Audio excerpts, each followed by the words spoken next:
Good morning, my friends. It is a beautiful, sunny Sunday morning here in Southern California. My name is Lama, Jigme, and this is Enlightened Fitness, where we shall cunningly use high-intensity bodyweight interval training to help you cultivate the body of a tantric sex god, and then we'll use guided meditation to help you cultivate both the heart and the mind of a Buddha. Now, since 70% of weight loss is predicated upon the decisions you make in the kitchen, let's read a bit of Dr. McDougall's program for maximum weight loss. I can't give this to you for free because it's not my copyright. What I can do, there's a page on my website where you can order this and for a substantial discount. So about 3 inches below the video, there's a button that reads Show More. When you click that, it'll reveal a list of links as long as my arm. If I remember correctly, the second link will take you to a page where you can find all kinds of free resources and nominal resources for the whole food plant-based diet, including free PDFs and YouTube channels and great stuff like that. Great resources. Let's move on. Find my glasses. That's better. Misinformation has got you in trouble. Throughout the course of this book, I'll be dispelling misinformation and incorrect beliefs that have kept you from reducing your weight and keeping it off. It's easy to have these misconceptions, many of which are reinforced almost daily by the popular media. When misconception is repeated over and over again, we eventually accept it as truth. Let me give you an example of just such a phenomena. Through the 1950s, 60s, and 70s, we were trained to believe that beef was just the very best thing we could be eating. Now, science is proving just the opposite. Today, equally erroneous beliefs are being drummed into us. One of them is that olive oil is health food. In fact, I'll bet you'll think of olive oil as good for you and sugar as poisonous. But when it comes to losing weight, you're wrong. All oils are 100% fat. They are merely liquid at room temperature. Like all other forms of fat, olive oil contains 9 calories per gram, while sugar has only 4 calories per gram. That means that olive oil contains more than twice the calories per serving than sugar does. In fact, fat is the most calorically dense food in nature. When we look at what your body does with olive oil and sugar, we find that olive oil is even more harmful to your weight loss program because it is more easily stored as fat than is sugar. The body treats all fats as reserve fuel, which means they are stored for the day when you have insufficient carbohydrates to eat. Those fats are kept in your adipose tissues, found mostly under the surface of your skin and surrounding your organs. In other words, the fat makes you fatter. Or as he would later on go on to say, the fat we eat is the fat we wear. On the other hand, excess sugar is stored invisibly in your muscles and liver as glycogen or burned off as heat. And we will explore in greater detail later on, sugar is not readily converted to fat in your body and consequently doesn't affect your weight or appearance. Moreover, sugar tends to satisfy the appetite. Let's replace the word sugar here with starch. Moreover, starch tends to satisfy the appetite by filling the body's carbohydrate needs and replenishing glycogen stores. Fat doesn't quiet your hunger. Consequently, people go right on eating the stuff and put more and more weight on their bodies. When we examine the effects of these two foods, we get a very different picture from the one that's commonly publicized today. We find that the calories from olive oil are easily converted to body fat and meanwhile fail to satisfy your hunger drive. all of which makes dipping your bread in olive oil a much more serious assault on your appearance than, say, sprinkling sugar on your cereal in the morning. I'm not, capital N, capital O, capital T, I'm not advocating that you eat lots of sugar, especially since it's found in high-fat foods. But this illustration demonstrates how easy it is to have misunderstandings that ultimately cause us to gain weight. And, as I said, this is only one of many false beliefs that make it virtually impossible for you to lose weight and keep it off. By discarding these beliefs and adopting the McDougall program for maximum weight loss, you'll find that losing weight is not the impossible dream you may have thought it was. In fact, it's actually pretty easy. And that's all you get today. But I'll give you a teaser because I don't want to torture you. Here's the deal. A low-fat, whole food, plant-based diet is excellent for you.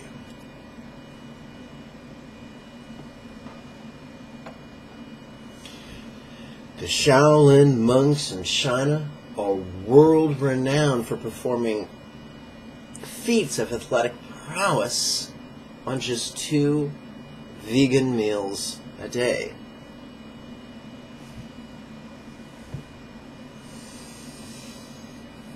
So I guarantee it, if you're consuming sufficient calories, you will not be dying of protein deficiency or fat deficiency anytime soon.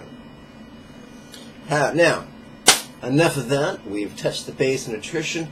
Let's hit our second point, which is working out. Now, the first link below the video will take you to my bodyweight circuit training page. In it, you'll find a bunch of resources, including how to do each of the exercises you're about to see,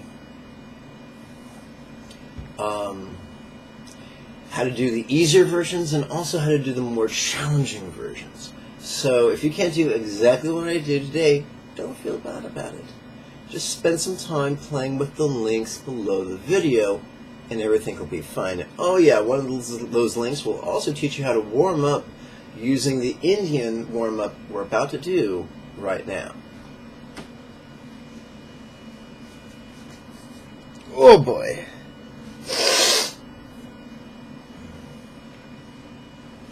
Guys, I got to tell you, all my life I've had a whole bunch of physical challenges and disabilities.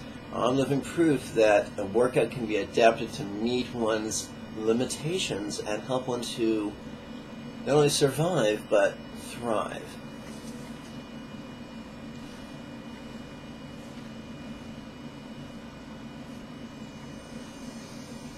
Okay, my friends, let's warm up by performing 2 repetitions of Indian-inspired 12-phase sun salutation.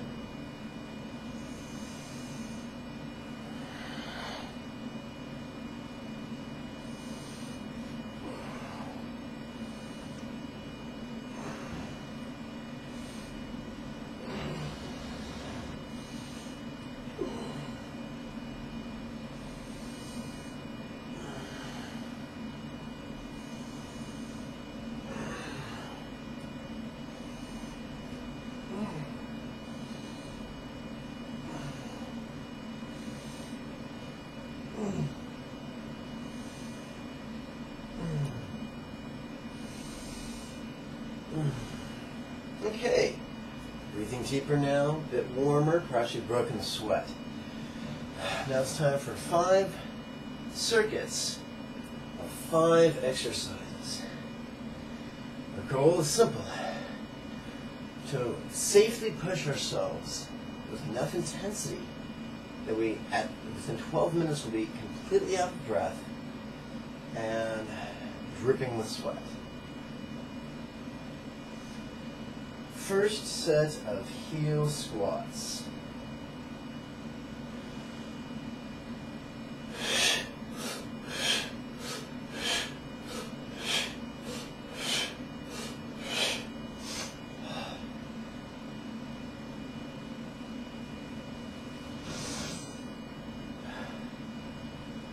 First set of toe squats.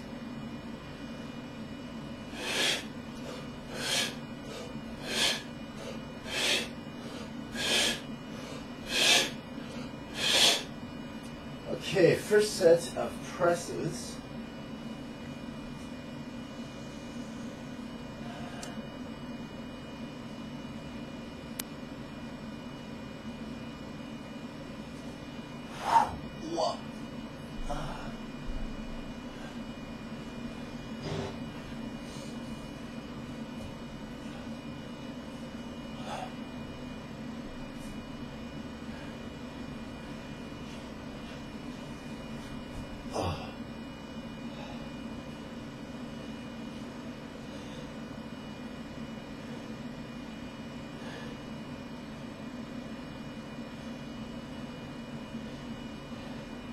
First set of thrusts.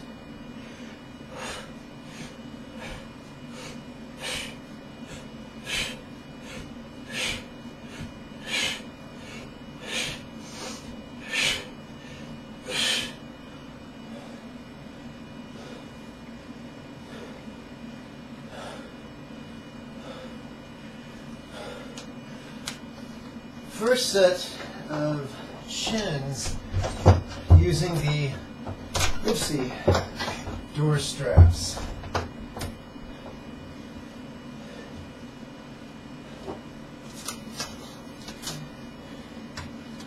Always want to make sure the door is completely closed lest you go flying.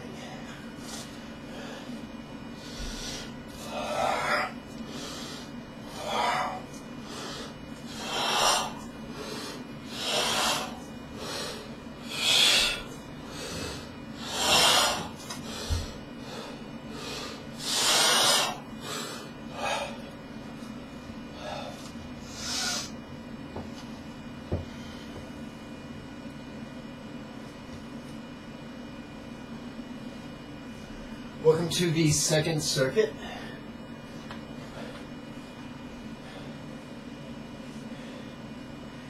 Second, heels. Pardon.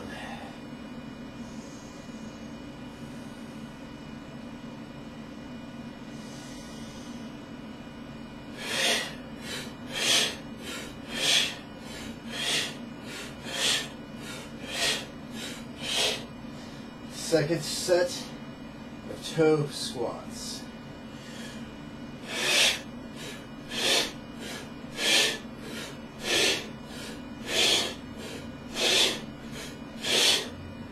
Okay.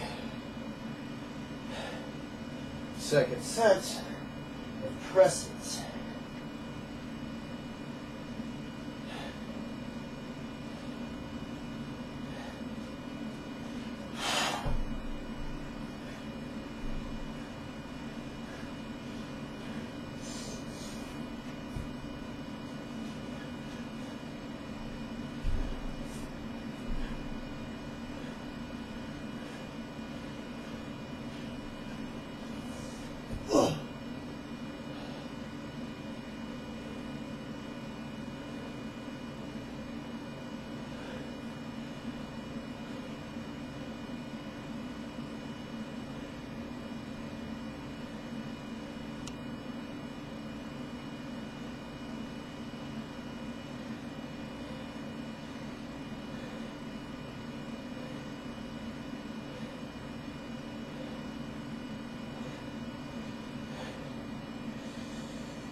Second set of chins.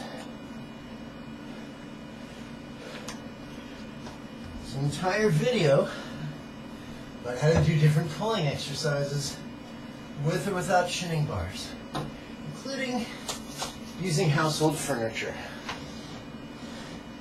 It's free. Make use of it. It's in the links below the video.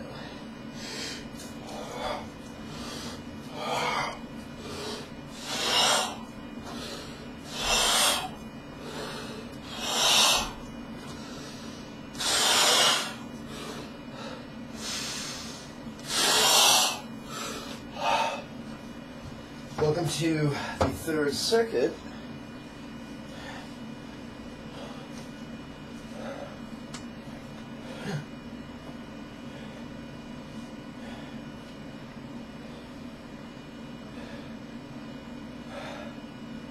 Third heels.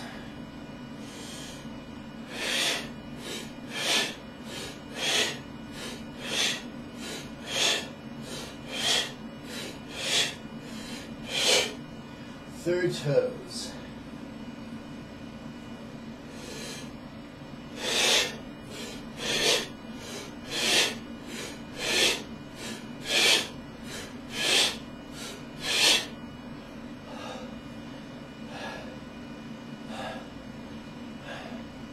Third press.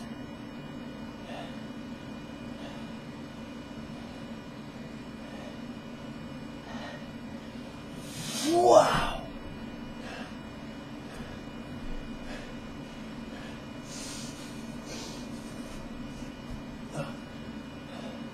Third thrust.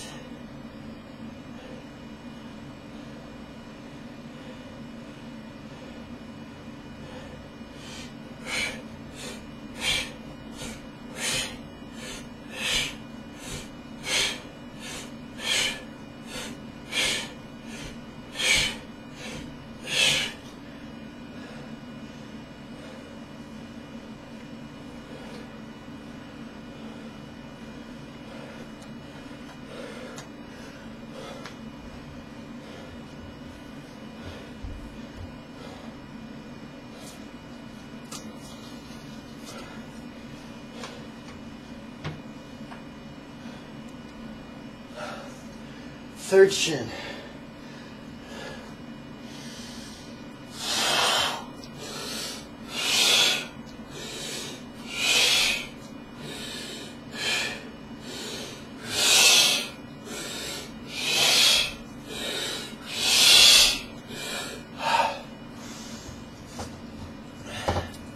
Welcome to the fourth circuit.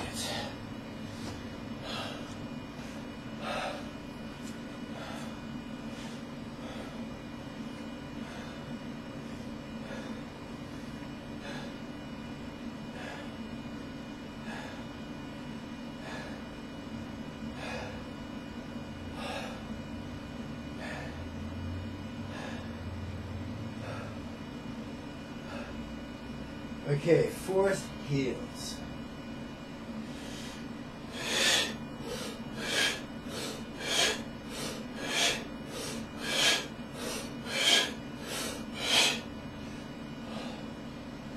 Fourth toes.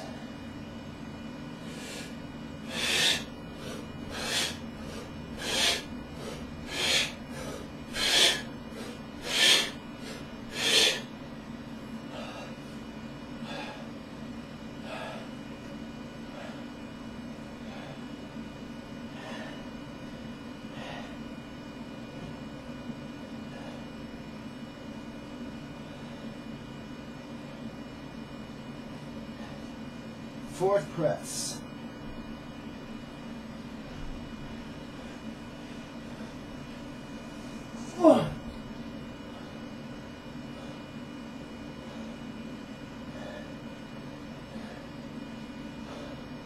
Fourth set of thrusts.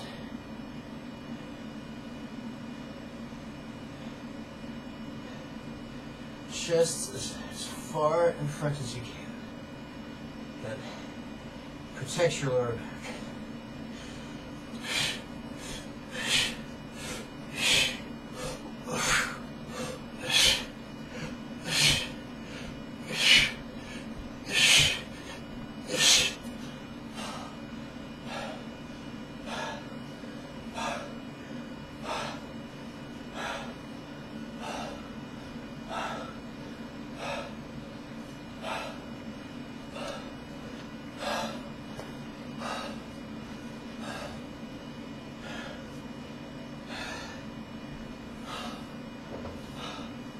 Fourth set of strap chins.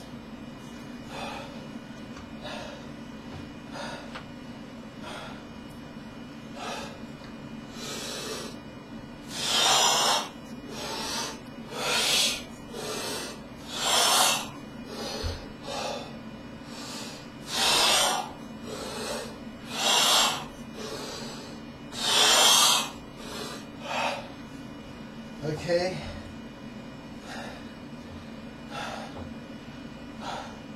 Fifth and final circuit.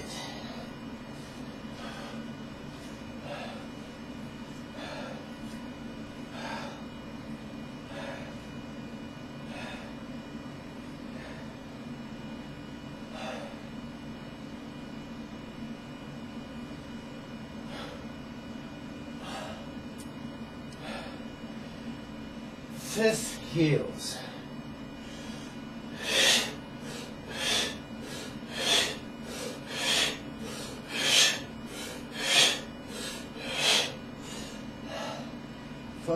Fifth toes.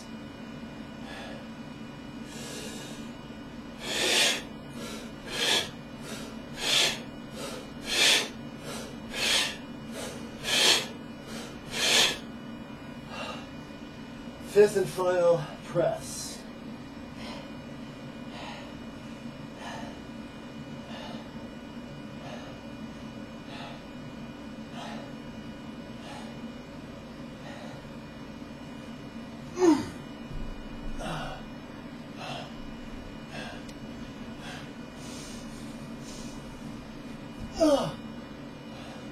Fifth set of thrusters.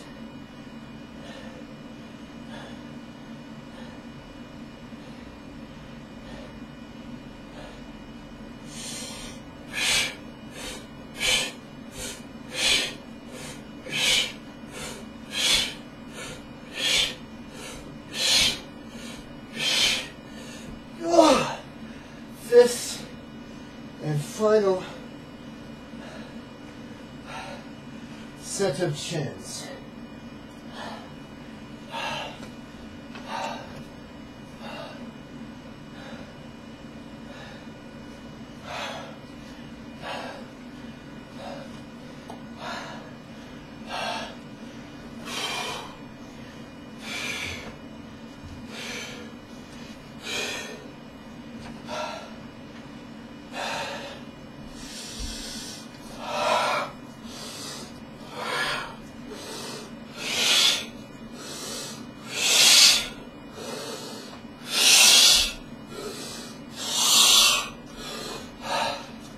And that, my friends, is that.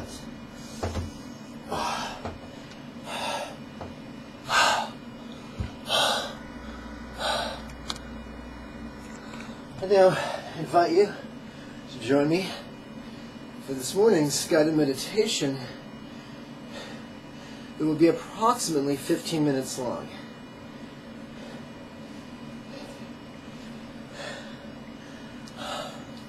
Now, as I already told you, the first link below the video will take you to the body weight circuit training page of my website, where all the Enlightened fitness videos are organized. First, they're organized in great big boxes according to how long the workout is. 10-minute workouts, 8-minute workouts, 12-minute workouts, 2-minute workouts. You get the idea. But within the boxes, they're organized by length of guided meditation. Anywhere from under 3 minutes to over 60.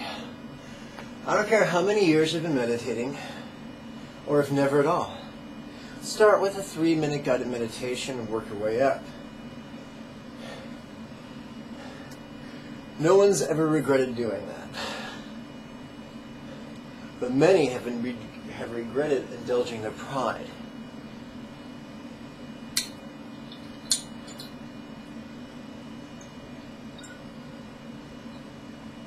Water, beverage of choice.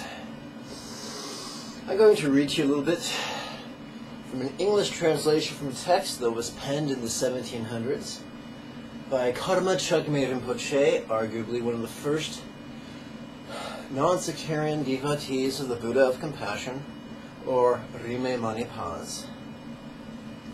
The English translation of the title of his text is The Quintessence of Spiritual Practice, the Direct Instructions of the Great Compassionate One. Now, this was written from a fundamentalist paradigm, so it tends to be a bit rigid and fearful at places, but don't worry, when it's appropriate, I'll give you the liberal interpretation.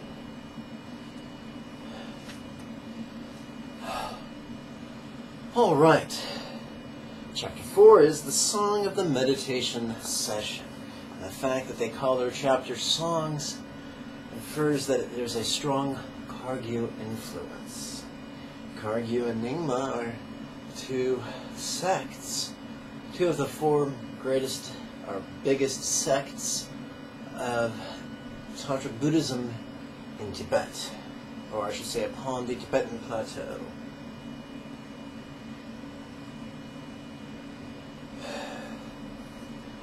Ema, how wondrous. Now for the meditation teaching on the main practice. There is first something to understand, and then something to train in. First, gain an understanding of what is to be understood. Then, as much as you can, practice the meditation sessions of the topics to train in. Dilgo Khyentse Rinpoche, one of the late tutors of the 14th Dalai Lama of Tibet, said to meditate without an even rudimentary understanding of the ultimate nature of reality is folly. Let's continue. Since no one else is going to save you from the miseries of samsara, let's remember what samsara is. It's more than just the presence of sufferings. It's the tyranny of sufferings. As long as sufferings are the boss of our decisions, our speech, and our mind, or say our decisions, our speech, and our behavior, then we're stuck underneath their tyranny. Entrust yourself to the unfailing three jewels, the Buddha, Dharma, and Sangha according to the sutras, the gurus, yadams, and dakinis according to the tantras. All are ultimately contained within the body, speech, and mind of your teacher. To entrust yourself to him with complete confidence is the taking of refuge. Now this is spooky. We're going to go into this in great length at this moment, one moment, while I play with the bookmark. And then we'll continue with the root text in tomorrow's reading. Okay. So, three jewels, and remember that just as in Arabia we had Aladdin's lamp, before that, in India we had the wish-fulfilling jewel, which is just like Aladdin's lamp, only it's Indian instead of Persian. And so when it talks about the three jewels, they're saying, using a metaphor. So let's continue. The three jewels of Sutra are Buddha, Dharma, and Sangha. Now I'll give you this, I'll explain this to you from the liberal perspective. A typical fundamentalist prayer would be, eternally I take refuge in Buddha, Dharma, and Sangha. It's very concise, but it doesn't really tell us what's going on. So here's the liberal counterpoint. Eternally I take refuge in the possibility of Buddha's liberation, whether he existed or not, whether we believe in him. The mere idea that a man can meditate and become something more than a man is very compelling. Eternally I take refuge in the possibility of Buddha's liberation. From what? From the tyranny of sufferings and their causes. That's huge right there. We're not just in the presence of sufferings, because sufferings come and go even after you're enlightened. It's the tyranny that we're talking about. So let's continue. Eternally I take refuge in the possibility of Buddha's liberation from the tyranny of suffering. What else are we taking refuge in? In the tools of his teachings. The teachings are not magical incantations to be recited. The teachings are not pseudo-intellectual Rubik's Cubes to be played with. They are tools to be applied to our lives. And of course, being a dirty tantric monk, what I like to say is it's much better to use a tool than to be a tool.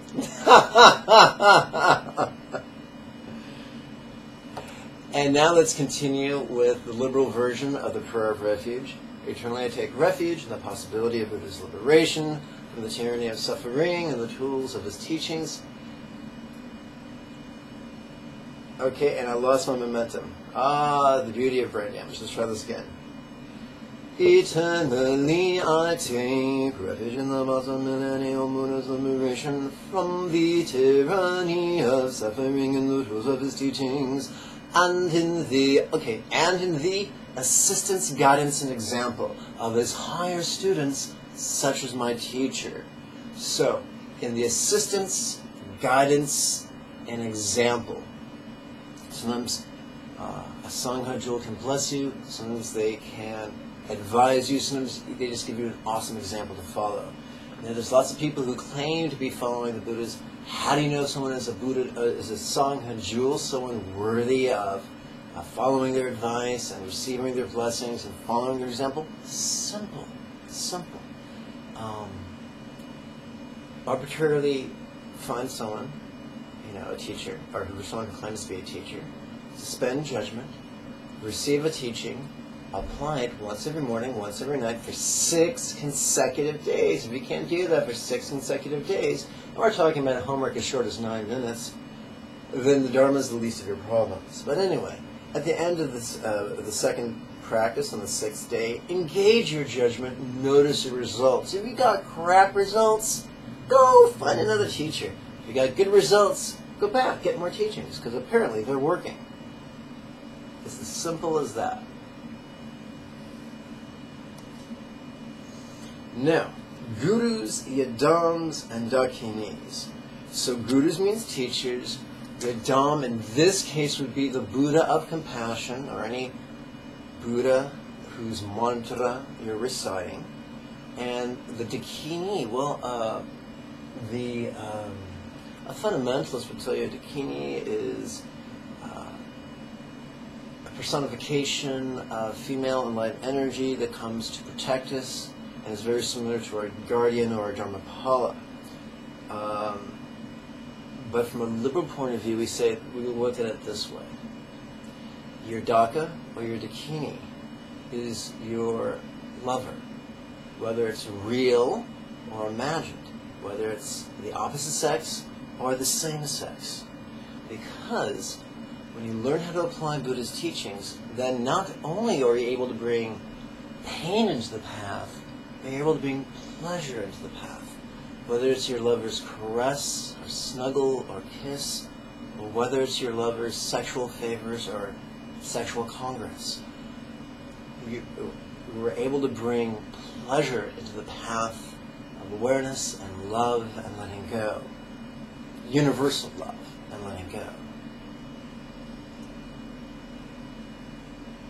So believe it or not, dirty, tantric sex can be an excellent way of increasing your good karma, your love, and your wisdom. Now don't worry, I'm not going to strip down and have sex with someone on camera. However you make love can be brought into the path. Whether you make love like a Hindu goddess or like a porn queen. And all points in between. Whatever sexual techniques you like giving and receiving, and your partner likes giving and receiving, can be brought into the path. Once you understand the tantra that takes place between your ears. And we'll explore that in further lessons. But not too far off. I'm not going to make you jump through hoops for 9 years. This is pretty easy stuff. And yes, for the singles who do not have a partner, if you just make love with yourself, guess what? You can bring that pleasure into the path as well.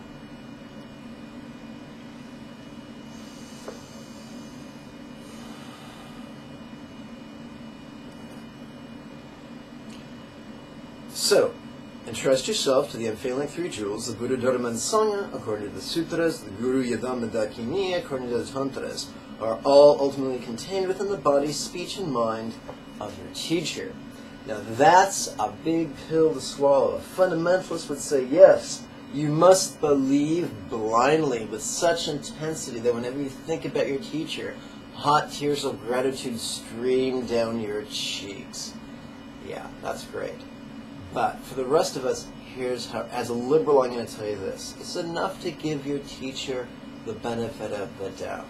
Enthusiastically applies his instructions And if you get good results, continue to rely on him as a teacher, continue to give him the benefit of the doubt, and allow yourself to feel gratitude for him. So we're not talking about blind faith, we're talking about someone whose instructions you apply and the results you enjoy. So this is very pragmatic.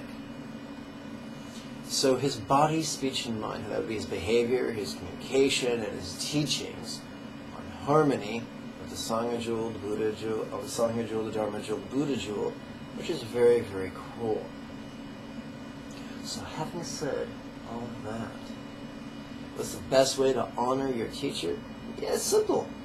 Enthusiastically apply his instructions. It's just that simple.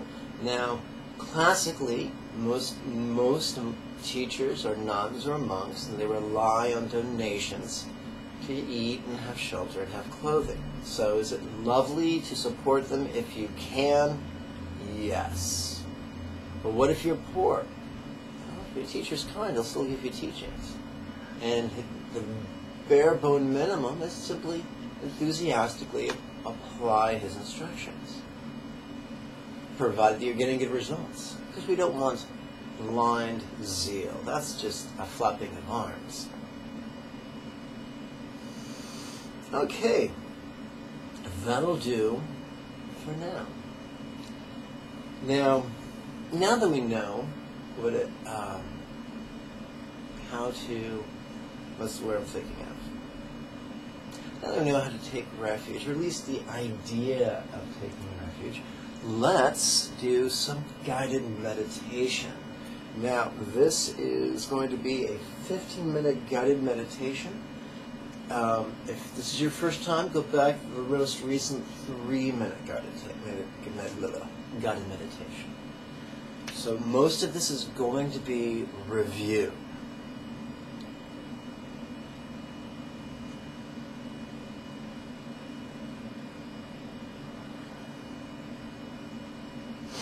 We're going to start with reviewing Anapanasati, our mindfulness with breathing. We're going to do it in a very simple way. We're not going to do it in a Hindu way. We're not going to have you focus on a body part. We're not going to have you do it in a Taoist way. We're not going to have you chase your breath. We have you do it in a very liberal way. We're just going to be playing with the silent mental recitation of words and their intentions. Or have you playing with rhetorical questions you don't answer, and intentions. Very simple. Sit erect, left hand in lap, palm up, right hand in left, palm up, thumbs do not touch each other. How long breath? Releasing. Don't be scared to breathe deeply. Start off breathing deeply, the body will automatically adjust the depth and the cadence of the breath. The body is incredibly wise. Give it a chance.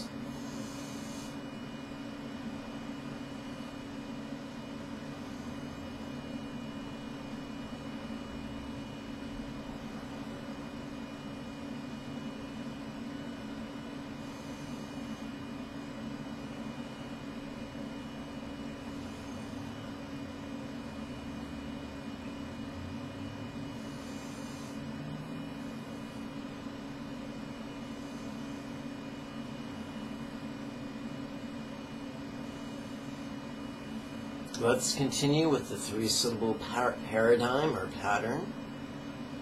How long breath? Releasing.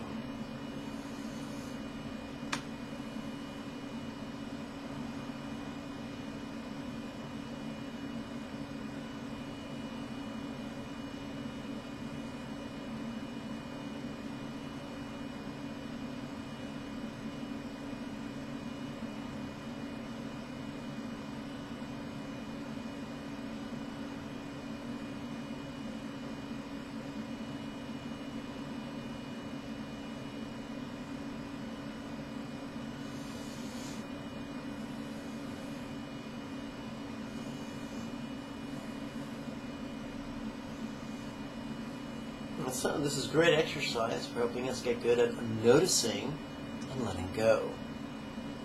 Now we're going to switch to the one-syllable paradigm. Breath, free.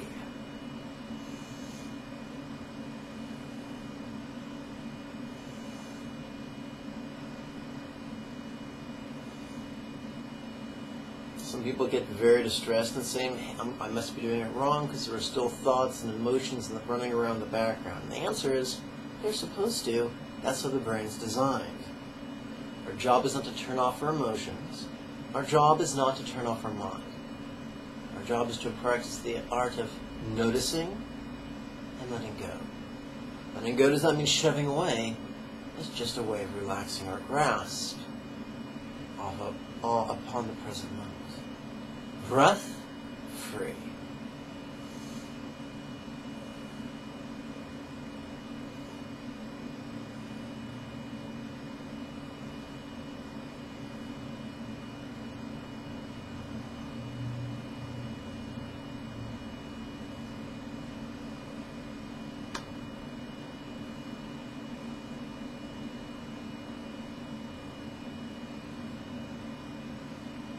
I used to have a perfectionistic student who would take umbrage every time I stumbled or edited myself or was sloppy.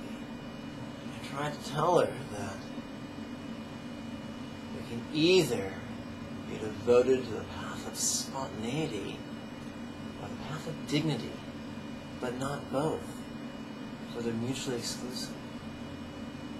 Rigidity behind trying to do everything perfect prevents us from the spontaneity and the vulnerability of the higher portions of Buddhist path.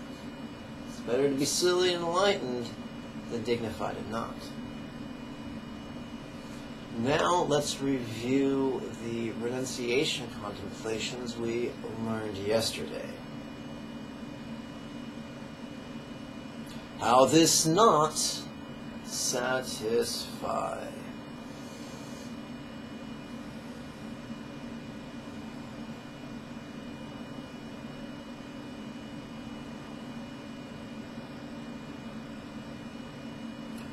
Why turn from suffering's cause?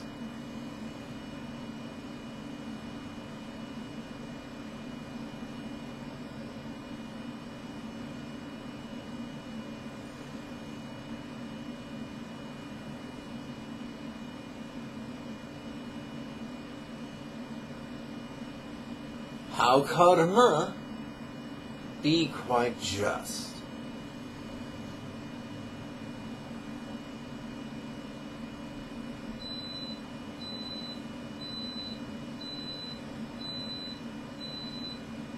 That is the beautiful sound of the rice cooker telling me breakfast is ready. Woohoo!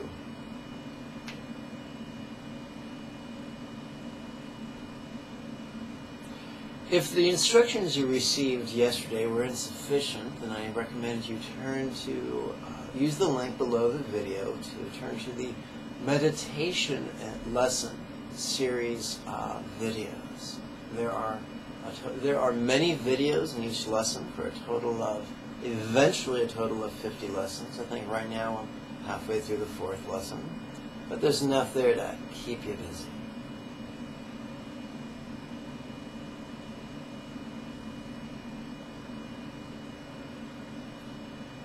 How this chance be precious.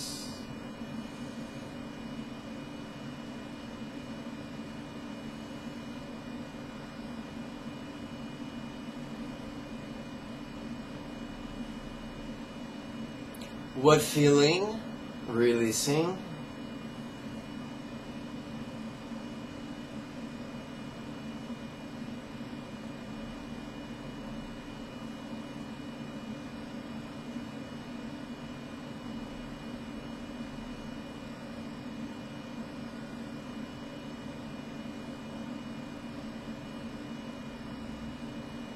By the way, what feeling? Releasing is perfectly appropriate while you're receiving sexual favors. How could this be funny?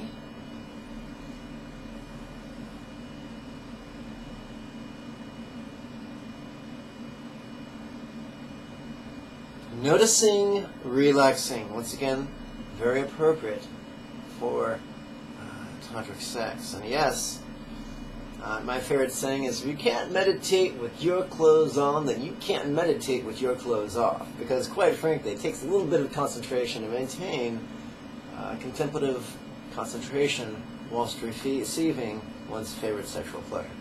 But it is possible, it can be done. Noticing, relaxing.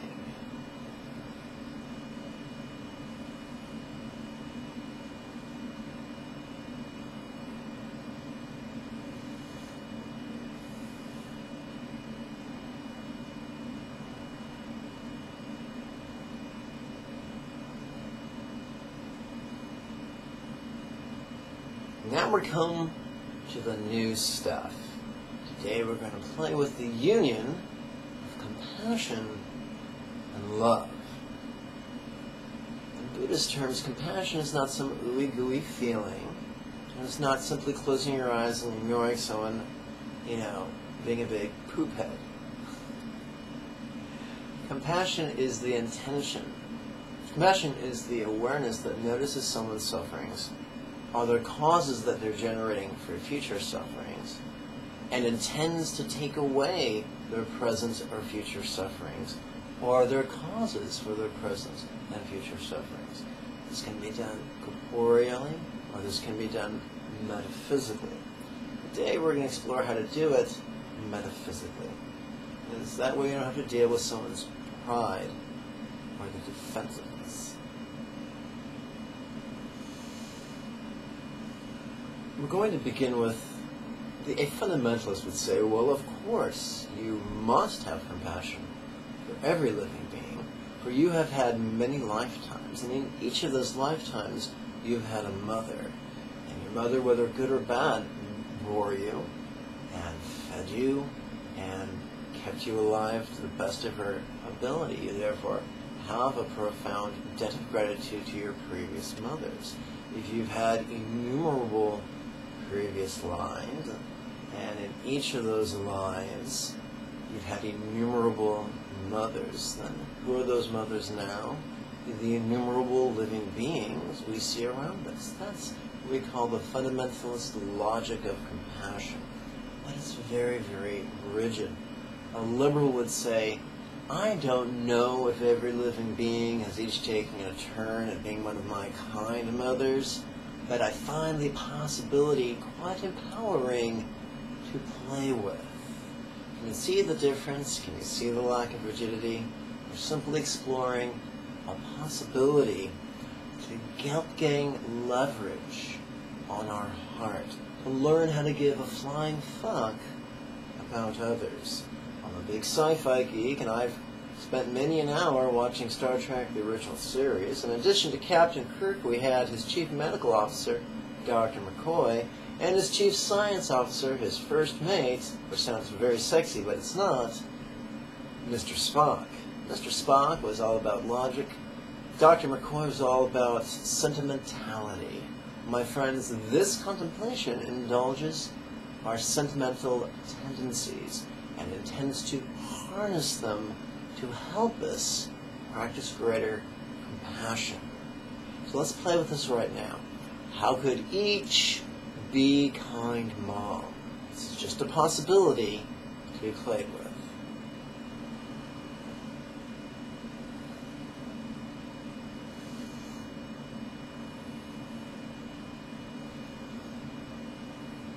Your mom may have been Carol Brady, but maybe she wasn't. Maybe she was the Wicked Witch of the West. On some level, there's still the tendency to feel at least a modicum of sentimentality towards the old girl.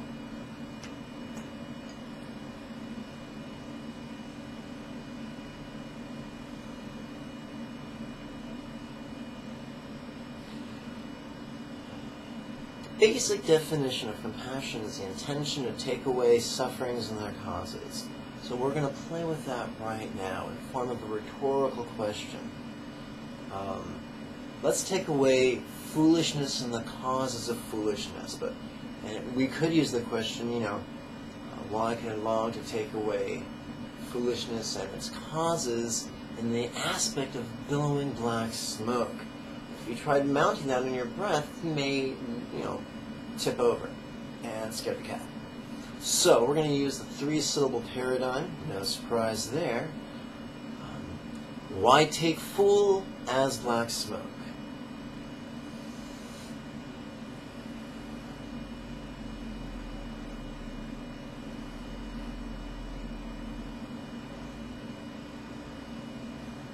Once again, we're exploring possibilities. We're planting seeds in our mind that give birth to the compassion and love.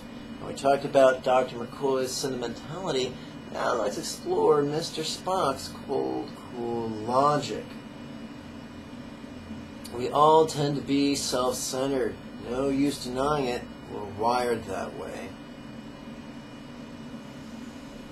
And we all tend to feel that we're the most important person in the world. I remember what my first stepfather used to say. He'd say, if the basic definition of comedy is if you slip and fall on a banana peel, whereas the basic definition of tragedy is if I slip and fall on a banana peel.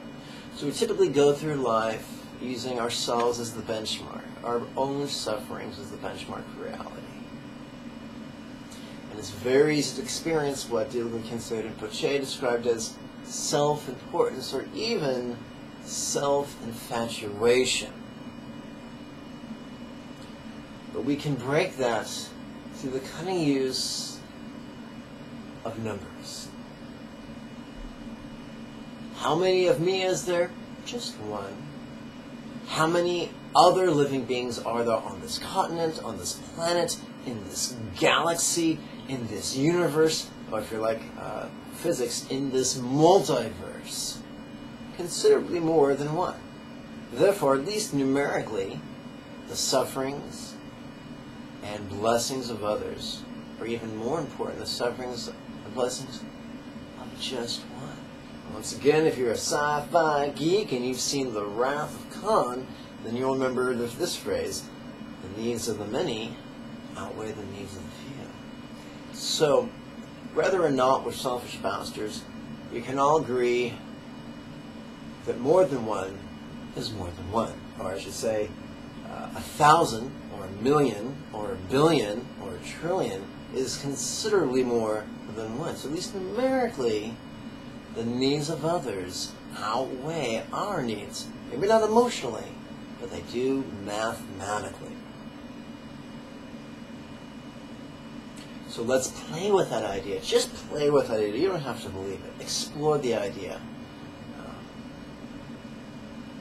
And we're going to do that with the simple 6-syllable phrase, how are all more than me?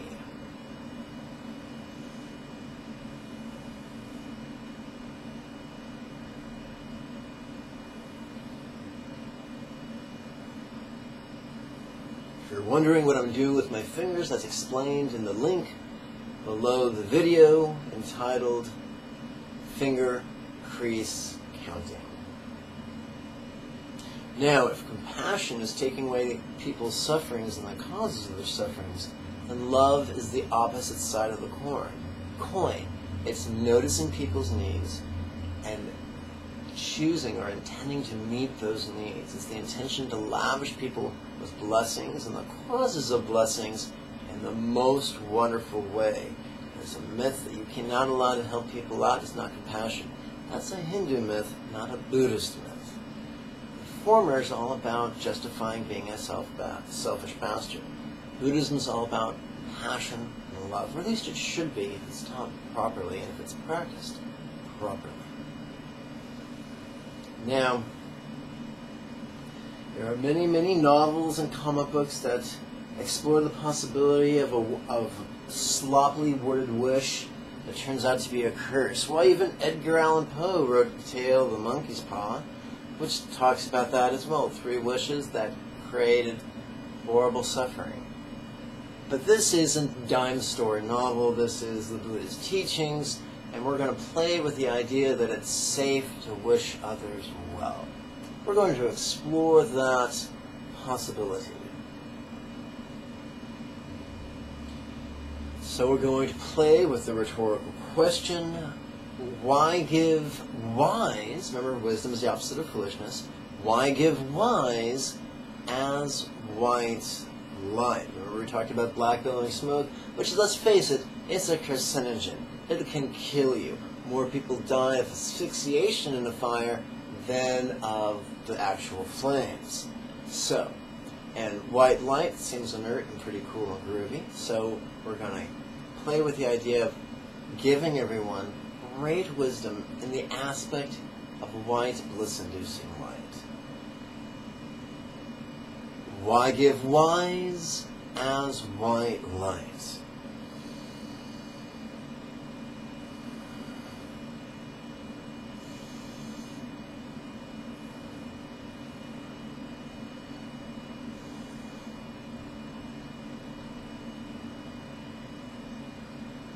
So, we have a bunch of metaphors, we have a bunch of symbols. We have foolishness, and we have wisdom. We have black smoke, and we have white light. We're going to play with those symbols and intentions in the next contemplation. But in this contemplation, we're going to focus on our two body parts, our nostrils and the pores of our skin. In through nose, out through pores. Now, obviously, we can't breathe, we cannot respirate out of our pores. If you try, you'll probably hurt yourself. It's just a fun idea to play with. And let's play with it as a preliminary practice to support the visualizations in the next contemplation. In through nose, out through pores. And here's a quick tip. Although you cannot breathe out through your pores, on the in-breath, by focusing on your breathing, helps you to concentrate a little bit. On the out-breath, by turning your attention to your skin pores, helps you to relax a little bit. So, noticing, letting go, reoccurring theme in Buddha's path, or upon Buddha's path. In through nose, out through pores.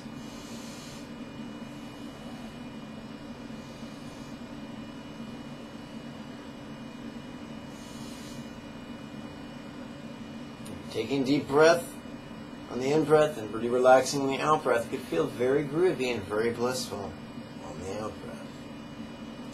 Now we're going to play with all those ideas and their symbols. Take full smoke, give wise light. And if there is the momentum to take the full smoke through the nose, and the momentum to give the wise light through the pores, that's cool. Now, number one, most people get scared and they say, but I can't visualize perfectly. Don't worry. Yes, there are some people who can visualize with the skill of Michelangelo with a paintbrush. But the rest of us pretty much visualize with the skill of a drunk monkey holding a crayon. So it's the idea that matters, not the profundity of our visualization.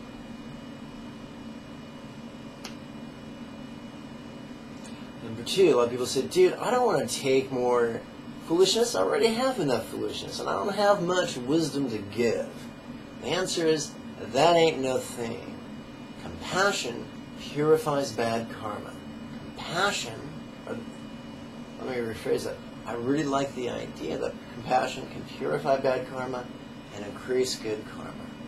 Therefore, by playing with the compassion intention to take away people's foolishness, we're generating the karma causes to do so in a way, but the good karma we generate from the compassion protects us and also causes us to be freed from foolishness.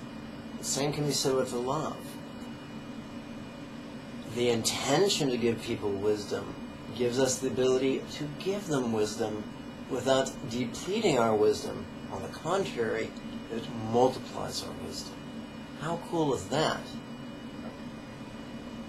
So even if we had inferior motivation, even if the only reason we intended to take away people's foolishness was to get rid of our foolishness, even if the only reason we intended to give people wisdom was to multiply our wisdom, even with tainted, selfish motivation, guess what? It would still benefit us and still help us grow on the paths of compassionate taking and loving giving. How ironic is that? So here we go. Take full smoke, give wise light.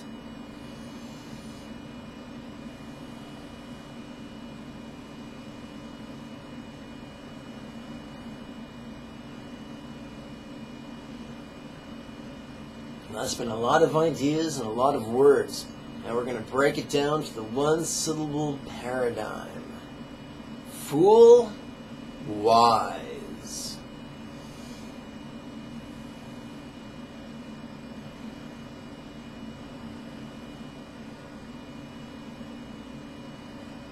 In time, the visualizations will become habitual and quite easy.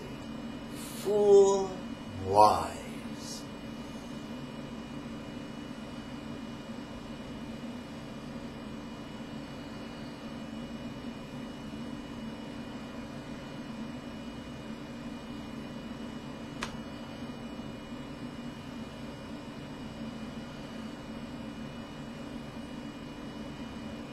That, my friends, is all the new stuff for today.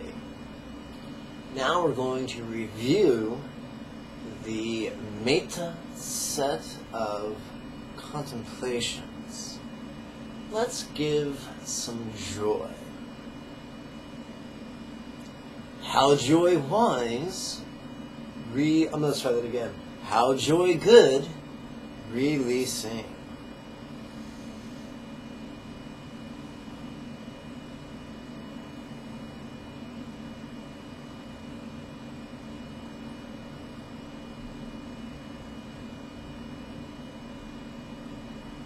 How joy feel, releasing.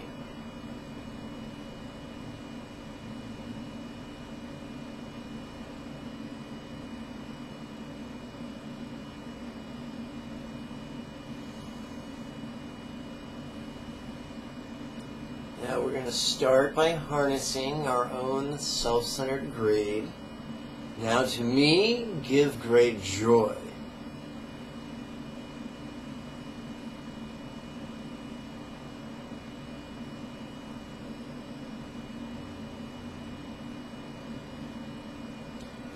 Ride the wave, the momentum of our self-centered greed to cultivate universal love.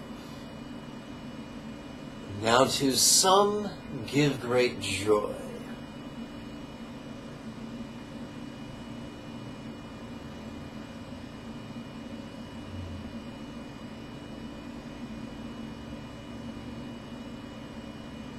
Now we're going to continue to cultivate universal love on general principles. Now to all, give great joy.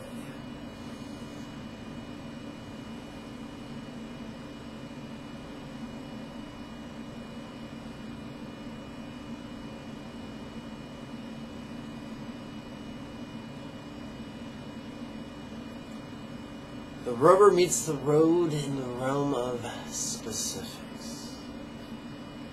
And you can't get more specific than the individual. Now to each, give great joy.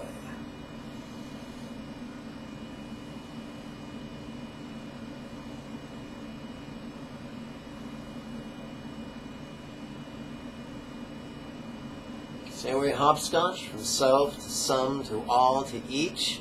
That's pretty cool stuff. Now let's reduce it to the one-syllable paradigm. Each, joy. Remember, this is just about intention.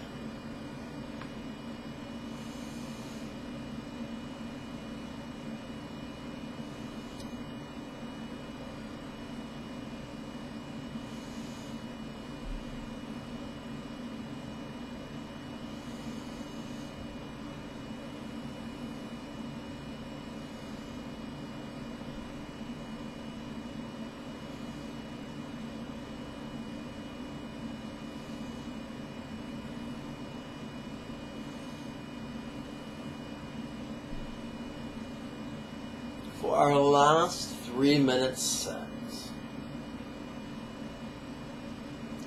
We're going to play with Vipassana's simple union of awareness and letting go.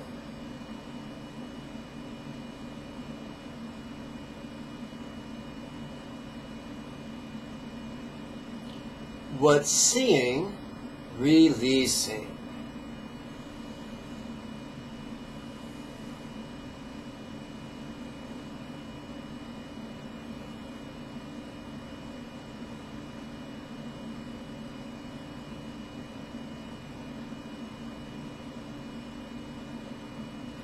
What hearing, releasing.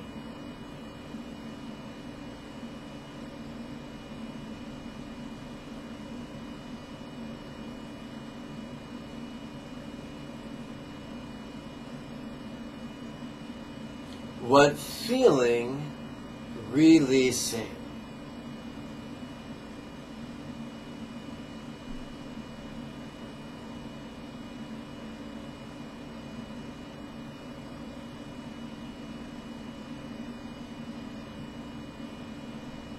How could this be funny?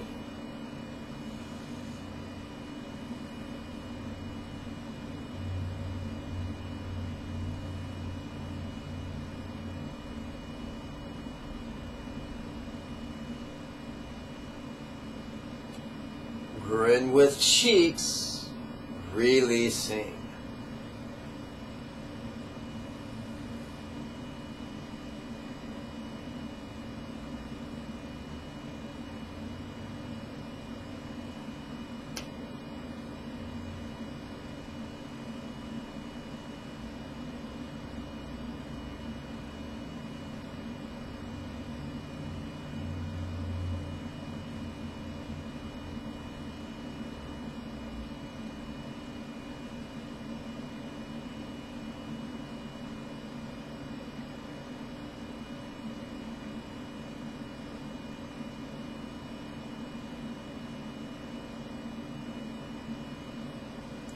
Noticing, relaxing.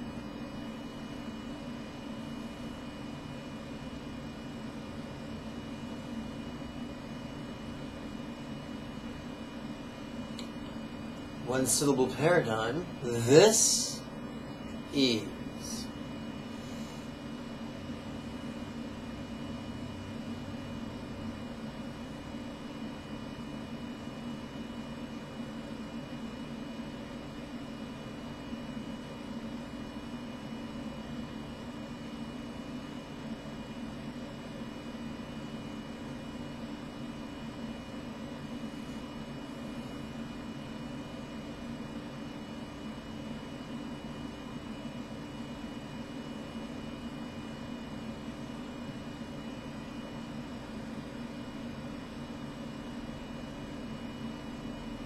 There you have it, my friends, this morning's 15-minute guided meditation. Now, yes, I jibber-jabbered and probably took longer than 15 minutes, but I suspect if you went back and jotted down the specific contemplative notation and then played with it, it would take you approximately 15 minutes.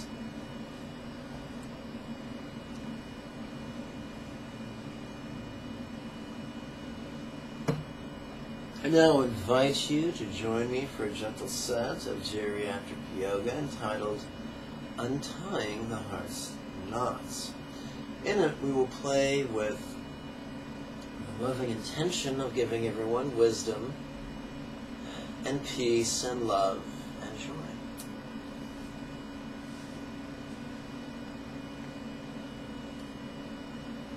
So please sit comfortably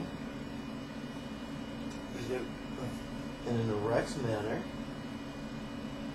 Please lace your hands behind your tush. Please open your chest and twist to the left. Why give wise?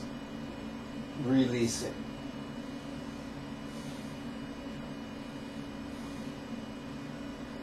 Please reverse. Now to each give wisdom.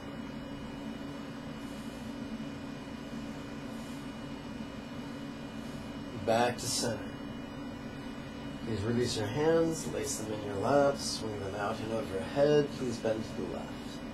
While I give peace, releasing.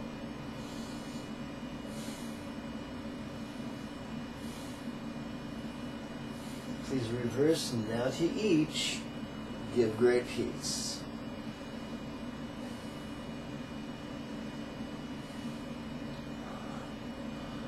Back to center.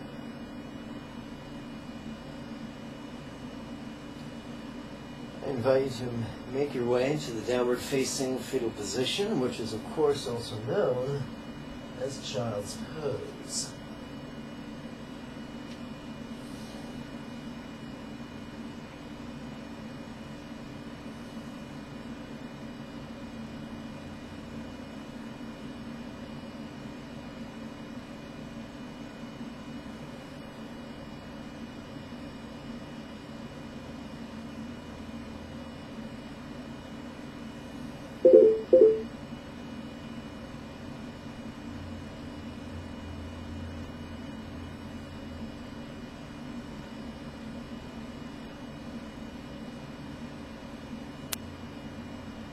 Please curl your hands and the fists.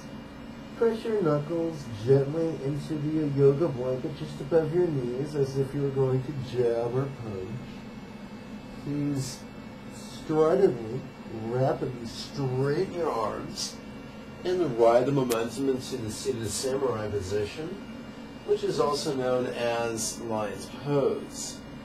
Please lace your hands behind your tush, open your chest, drop your head, roll your gaze up. What seeing, really seeing. What hearing, really seeing. What feeling, releasing. Please release your hands.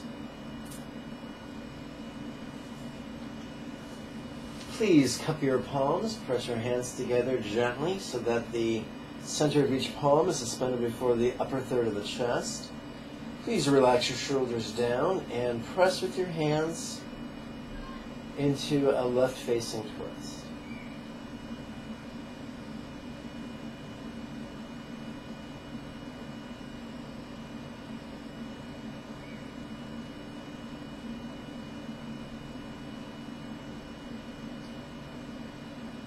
Back to center, relax your shoulders down, twist to the right.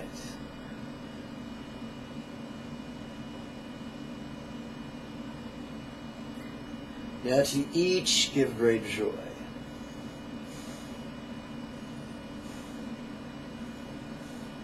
Back to the center.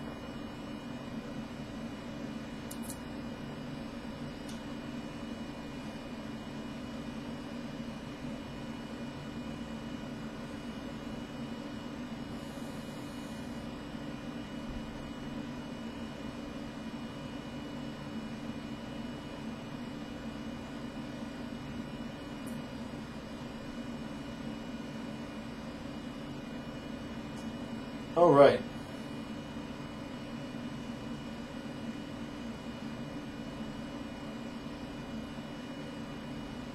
Let's work ourselves down into the hands and knees position in preparation for cat-cow asana. Open mouth, slack jaw, gives you each great comfort.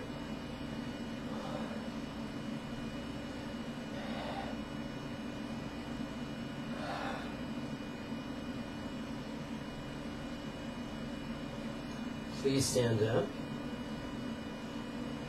Woof!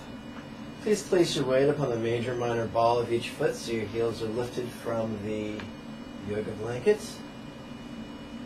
Please place a settled bend in your knees. Thrust your hips forward. Lace your hands behind your tush. Open your chest. Drop your head. Roll your gaze up. How could this be funny? Grin with eyes, releasing. Noticing, relaxing. Okay. Now, this is the point where we recite we perform the 3 recitations that are found at the end of every lesson.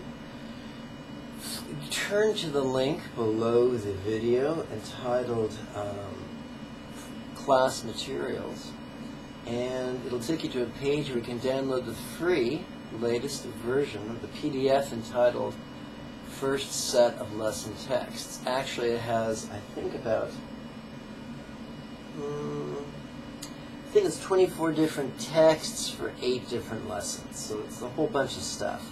But at the end of every lesson, at the very end, we have these 3 recitations which help to protect and multiply our good karma as well as benefit everyone else, which is quite lovely. If you recite that once every morning, once every evening, just those 3 little recitations, eventually you'll accidentally, automatically memorize them. I invite you to perform 2 repetitions of Indian-inspired 12-phase sun salutation.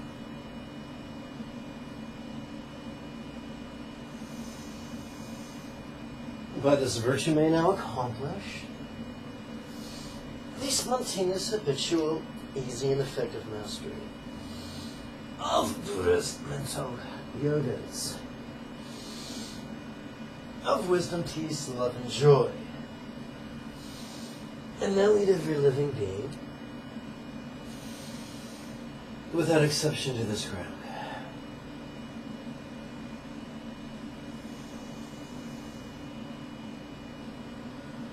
May everyone be healthy, wealthy, and happy.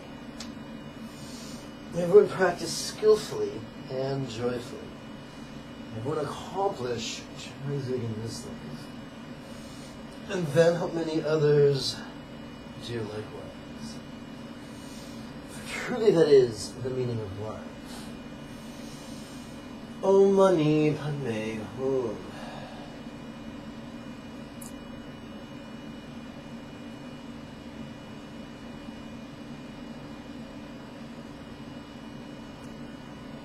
Let's perform 2 repetitions of Vietnamese-inspired bows.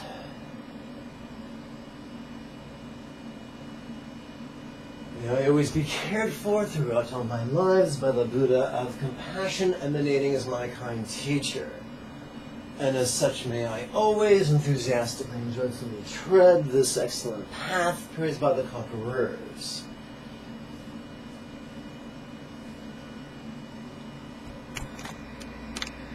Okay, my friends, I thank you for your time and your kind attention. I thank you for your enthusiasm to improve yourself, not just physically, but spiritually. And for your support. May you and yours be healthy and happy. Om Mani Padme Hum. Before you go, I'd be remiss if I didn't invite you to click the subscribe button up here, the like button down here, and the share button right around there. Remember those links? Oh yeah, by the way, once the video's over, you want to go find the big old YouTube button, give that a click. It'll take you to your home page here on YouTube. Scroll down on the left, you'll find a tab that reads Manage Subscriptions. Give that a click. Look up either Lama Jigme or Tantric Sex God 1 and use your mouse to put a check in the box to the right. That way you'll receive an email notification for the next video that I upload. Now, in addition to all that good stuff, I want to draw your attention one last time to the links below the video. There's one link that you could use to help keep this teacher fed, which would be lovely, but not mandatory. And there's also a link that you could use to register for the next series of live weekly webinars. When do they begin? Tuesday, the 2nd of July. I'll see you then. Bye-bye.